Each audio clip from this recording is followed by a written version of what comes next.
श्री अवधूत चिंतन गुरुदेव दत्त.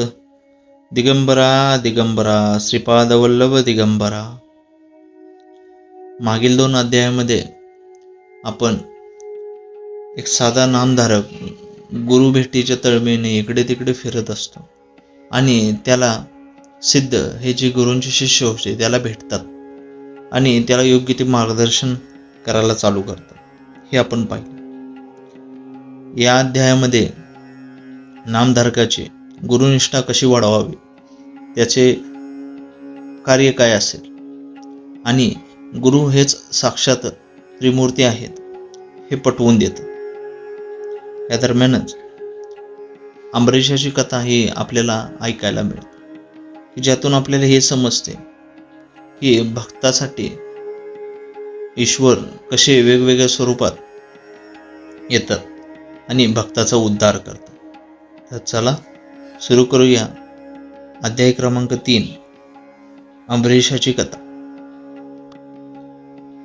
श्री गणेशाय नमः, श्री सरस्वते नमः, श्री कुलदेवताय नमः, श्री गुरुभ्यो नमः.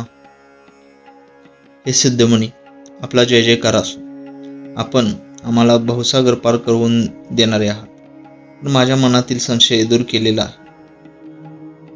आपल्यामुळे मला सर्वस्व लाभले. मी आनंदसागरात विहार करीत आहे. यामुळेच मी परमतत्वाशी जोडलो गेलो. आपण गुरुमहिमा सांगण्याच्या योगाने मला ज्ञान प्राप्त करून दिले, ज्याने माझे मन आनंदाने भरून गेले. आणि ही तुमचीच धर्मशीलता आहे. तुम्ही कुठे राहता, कुठे भोजन करता असे विचारत आणि मी तुमचा दास आहे असे सांगत नामधारक सिद्धमुनींच्या चरणी वंदन करता झाला.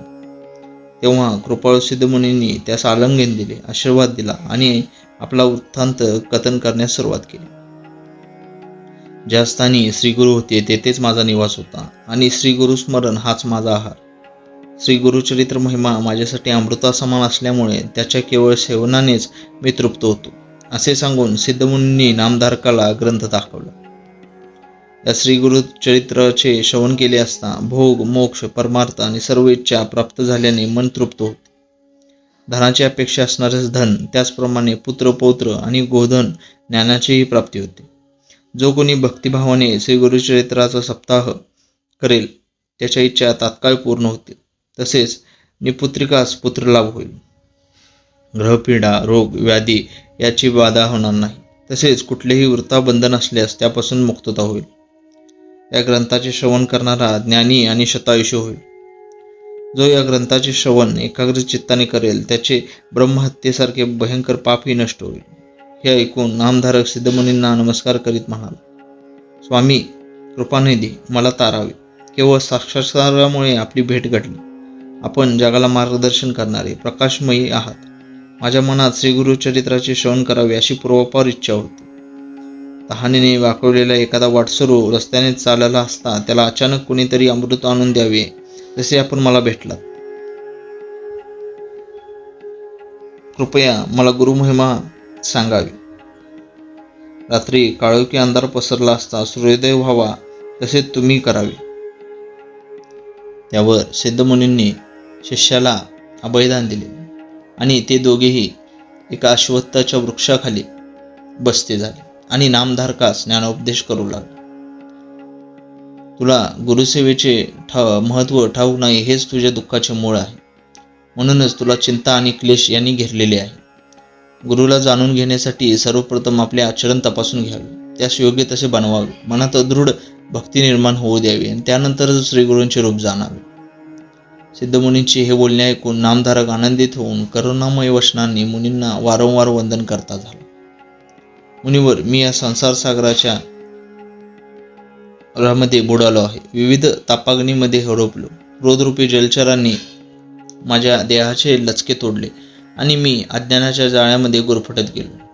हे स्वामी, आपण मला ज्ञानरूपी नौकेमध्ये बसवावे, आपल्या कृपेचा वारा घालून या देहाला तारावे.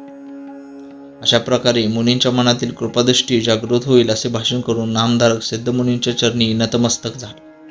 तेव्हा सिद्धमुनींनी मनात कसलीही चिंता बाळगू नकोस, सर्व संकटातून मी तुझी मुक्तता करेन असे आश्वासन देत नामधारकास उठवले. ज्यांची भक्ती दृढ व एकनिष्ठ नसते ते दारिद्र्याने गांजतात. दुःखी कष्टी होतात आणि पुढे त्या परिस्थितीचे खापर गुरूंच्या माती फोडतात. त्यांच्या मनावर अविद्या व मायेचा पगडा बसल्याचे दिसते. मनात संशय बाळगून गुरु काय देईल असा विचार करतात आणि चिंता व संकटांना आमंत्रण देतात. संशयाचा त्याग करावा, मनाशी ठामपणे विचार करावा, निर्धार करावा. श्री गुरु सर्व काही देतील. गुरु हा कृपेचा सागर आहे. ते कोणाची उपेक्षा करीत नाहीत. गुरुमूर्ती कृपासागर आहेत. गुरु हेच वेदांताचा बोध अर्थात परब्रह्म आहेत. तुझ्या अंतःकरणाचा वेद त्यांच्या चरणाशी एकवटलेला आहे. या भूतलावरील ते एकमेव श्रेष्ठ दाता आहे. ज्याप्रमाणे ढग सर्वत्र एक समान जलवर्षाव करतात, त्याचप्रमाणे गुरूंची कृपादृष्टी सर्वत्र समानच असते. प्रत्येकाला ज्याच्या त्याच्या कुवतीनुसार श्री गुरुकृपा लाभते. योग्य उदाहरणच द्यायचे झाले तर पाणी उंच जागेवर न थांबता जमिनीत खोलवर स्थिर राहते. दृढ भक्ती ही जमिनीत खोलवर असलेल्या जागेतील पाण्यासारखी असते.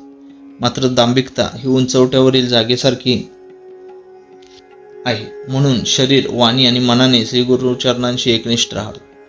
या जगतामध्ये श्री गुरुला उपमा देता येईल अशी एकही गोष्ट नाही.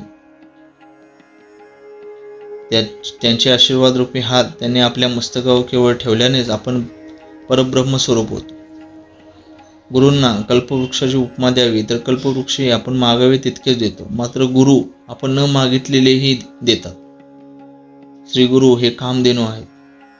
श्रुती आणि स्मृतींनाही श्री गुरु परमवंदनीय आहेत.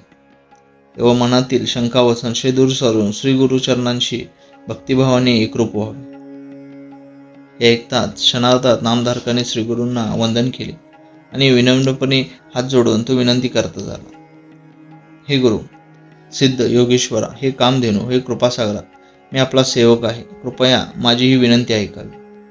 सिद्धमुनींनी जे कथन केले त्यास ऐकून माझ्या मनातील शंका निर्माण झाल्या व त्या शमल्या सुद्धा. मन निर्मळ झाले. आता मला केवळ श्रीगुरूंचे चरित्र श्रवण करण्याचा एकच ध्यास लागलेला आहे.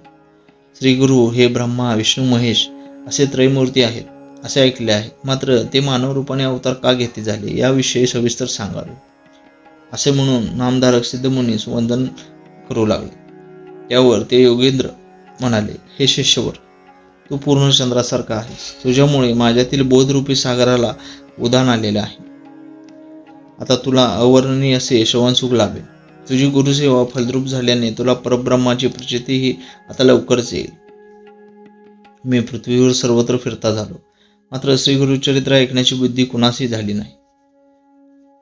आता मात्र मला तुझ्यासारखा श्रवणोत्सुक श्रोता लाभलेला आहे. ज्याला इहलोक उपरलोकातील कल्याणाची चाड असेल त्यास ही कथा गोड वाटेल. आता त्रिकर्ण एकाग्र करून ही कथा ऐक. तू गुरुभक्त असल्याने तुझी बुद्धी उच्च पातळीवरती आहे. याच कारणाने तुला चारी पुरुषार्थ लाभतील याची खात्री बाळ. तुला धन, धान्य, पुत्र, पौत्र, श्रुती, स्मृती, इहलोकातील सौख्य, उत्तम आयुष्य हे असे सारे काही प्राप्त होऊन अंती सद्गती लाभेल. श्री गुरुचरित्र हे कामधेनू आहे. हे वेदशास्त्रांनाही मान्य आहे. त्रयमूर्ती श्री गुरु पृथ्वीवर मनुष्यदेहाने साक्षात उतरले आहेत. हरी आणि हर विशिष्ट कार्यापोटी अवतार धारण करतात आणि भूमीचा भार हलका करून भक्तजनांचा उद्धार करतात. सिद्धमुनींचे हे वचन ऐकून शिष्य नामधारक विचारता झाला, यामागचे कारण काय ते मला विस्तारपूर्वक सांगावे. सिद्धमुनी म्हणाले, नामधारका ऐक. प्रथम त्रयमूर्तींचे तीनही गुण ऐक. यातही मूळ गुण एकच आहे, मात्र भौतिकतेने त्यापासून 3 गुण उत्पन्न झाले. त्यात रजोगुणापासून ब्रह्मदेव, सत्वगुणापासून विष्णू आणि तमोगुणापासून रुद्र निर्माण झाले. या 3 गुणांचा मिळून आदिगुण अर्थात मूळ गुण आहे.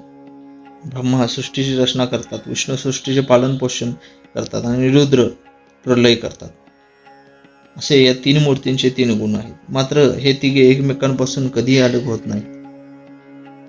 ते विशिष्ट कार्यासाठी अवतार घेतात आणि भूमीचा भार उचलतात आणि या कार्यासाठीच ते प्रसिद्ध आहे. उदाहरणाखातील सांगायचे तर पूर्वी अंबरीश नावाच्या ब्राह्मणाने एकादशी व्रताचे निमित्त करून विष्णूला अवतार घेण्यास भाग पाडले. अवतार घेण्यासाठी भाग पाडण्यामागे असलेले कारण मी तुला सविस्तर सांगतो. तो ब्राह्मण अंबरीश विधीपूर्वक एकादशी व्रत करे असे. पूजन करीत असे आणि सर्व काळ श्रीहरींचे चिंतन व्यतीत करत असे. त्या व्रताचा भंग करण्यासाठी दुर्वास ऋषी हट्टाने त्याच्यापाशी अतिथी होऊन आले. त्या समयी एका घटिकेनंतर साधन द्वादशीचा योग असल्याने अंबरीशास उपवास सोडायचा होता. आलेल्या अतिथी श्रेष्ठ हा ऋषी होता. तेव्हा उपवास नीट पार पडेल की नाही याची शंका आणि भय अंबरीशाला ग्रासती झाली. दुर्वास ऋषी येताच अंबरीशाने त्यांना विनम्र भावे वंदन केले आणि त्यांचे यथासांग पाद्यपूजन व अर्चन केले. त्याने दुर्वासांपाशी विनंती केली की आपण तात्काळ स्नानास जावे, कारण साधन द्वादशीस एका घटकेचा अवधी उरला आहे. दुर्वास ऋषी स्नानाकरता नदीवर गेले, मात्र विधीपूर्वक स्नान करेपर्यंत वेळ भरत आली होती. अंबरीशाने व्रतभंग होऊ नये म्हणून पाण्यावरती उपवास सोडला आणि ऋषींसाठी उत्तम प्रकारचा पंचपक्वान्नाचा स्वयंपाक केला.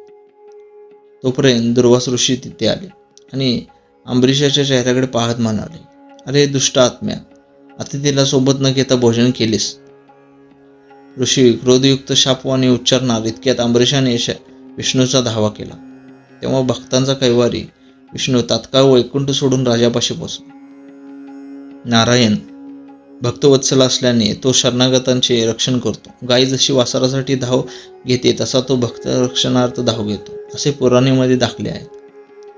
दुर्वासांनी अंबरीशाला श्राप दिला, तुला प्रत्येक योनीत जन्म घ्यावा लागेल. तोच विष्णू अंबरीशाजवळ येऊन उभा टाकला. ऋषी वचन कधीही खोटे ठरत नाही हे ठाऊक असल्यामुळे अंबरीशाने विष्णूंचे चरण धरले. भक्तवत्सलता हे तर महाविष्णूंचे ब्रीदवाक्य. विष्णू दुर्वासांना म्हणाला, तुम्ही माझ्या भक्ताला शाप दिलात, मात्र मी माझ्या भक्तांचे रक्षण करणार आहे. तेव्हा तुम्ही हा शाप अंबरीशाऐवजी मला द्या. तेव्हा अत्यंत नानी व केवळ ईश्वरावतार असलेले दुर्वास ऋषी त्यांच्या मनाशीच हे निमित्त केवळ भूमीवरील भार उतरवण्यासाठी विष्णूंनी निर्माण केले असावे असा विचार करता झाले. अनेक ज्ञानी व श्रेष्ठजन पृथ्वीवर योगानुयोगे तप करतात, मात्र त्यांनाही भूलोकावर हरिचरणांची भेट घडणे दुर्लभ. या शापाच्या निमित्ताने श्री विष्णू लक्ष्मीसहित अवतार घेतील आणि भक्तांचा उद्धार करतील. परोपकाराचे अर्थातच भूमीवरील भार उतरवण्याचे कार्य करतील अशी या शापाची योजना असेल. असा विचार करून दुर्वास ऋषी विष्णूला म्हणाले, तुम्ही भूलोकी अवतार घेऊन अनेक ठिकाणी जन्म घ्याल. तुमचे 10 अवतार प्रसिद्ध होतील. त्याविषयी हे ब्रह्मरूप विश्वात्मा तुम्ही स्थूल सूक्ष्म अशा चराचरात अवतरून सर्वत्र व्यापून राहाल. अशा प्रकारे श्री विष्णूंनी सज्जनांचा प्रतिपाळ आणि दुर्जनांचा नाश करण्यासाठी दुर्वास ऋषींचा शाप स्वीकारला. श्री विष्णूंचे जे 10 अवतार झाले त्याविषयी महाभागवतामध्ये विस्ताराने मांडले जाईल. श्री विष्णूंच्या अवतार कार्याच्या गरजेनुसार प्रकट होतात, तर कधी गुप्तही होत. त्यास केवळ ब्रह्मज्ञानीच जाणतात, मात्र मूढ व अज्ञानी जनास ते शक्य नाही. आणखीन एक गंमतशीर कथा अशी की अत्री ऋषींची पत्नी अनुसया पतिव्रता स्त्री होती. तिच्याच घरी त्रयमूर्तींचा जन्म झाला. तिथे हे देव अवतरले आणि कपटवेश धारण करून गेले आणि तिचे पुत्र बनले. तेव्हा नामधारक सिद्धमुनींना म्हणाला, तुम्ही सांगितलेल्या या कथेतील देव कपटवेशाने का आले व पुत्र कसे झाले? या अत्री ऋषी मुळात कोण होते? त्यांचा जन्म कुणापासून झाला? त्याचा मूळ पुरुष कोण? याविषयी मला सविस्तर माहिती द्यावी. या पुढील कथेचा विस्तार ऐकल्यास चित्त मोहित होईल, प्रफुल्लित होईल आणि इष्ट ते सर्व काही साध्य होईल, प्राप्त होईल. याची ग्वाही सरस्वती गंगाधरांनी अध्याय समाप्त करताना दिली आहे. अशा रीतीने श्री गुरुचरित्रामृत ग्रंथातील परमकल्पतरू ग्रंथांमधील श्री नरसिंह सरस्वती उपाख्यानाच्या अनुषंगाने सिद्ध व नामधारक यांच्या संवादामधून घडणारा अंबरीश व्रत निरूपण नावाचा हा 3रा अध्याय पूर्णत्वास आला. हा अध्याय श्री गुरु दत्तात्रयांच्या चरणी अर्पण करीत आहे. श्री गुरुदेव दत्त.